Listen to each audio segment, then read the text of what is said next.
赤小豆加入适量清水，浸泡30分钟。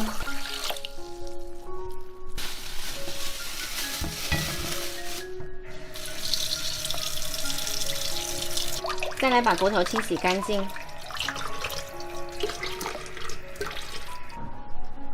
加入少许白酒去腥。骨头焯去血水后捞出来洗去粉末。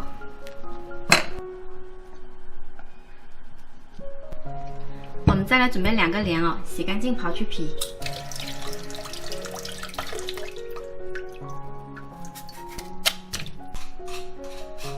偶尔买到有些莲藕呢，里面的孔会有泥沙，我们刨好之后呢，用水冲一下。接着准备一个砂锅，放入骨头，洗干净沥掉水的赤豆，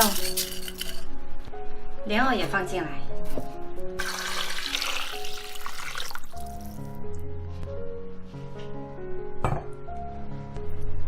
再来一块刮去白瓤的陈皮，然后大火煮开，转小火爆1个半小时。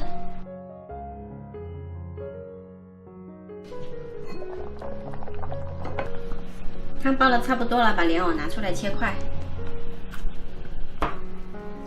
哇，这个好粉哦！烫哦，烫哦，烫哦！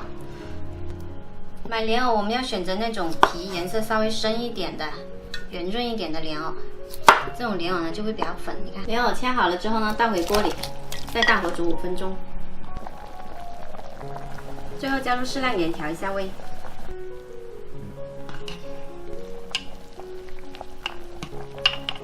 今天煲的这款莲藕赤豆汤呢，清润解暑，在我们这边还是比较常煲来喝的，口感特别好，喜欢的朋友可以试一下哦。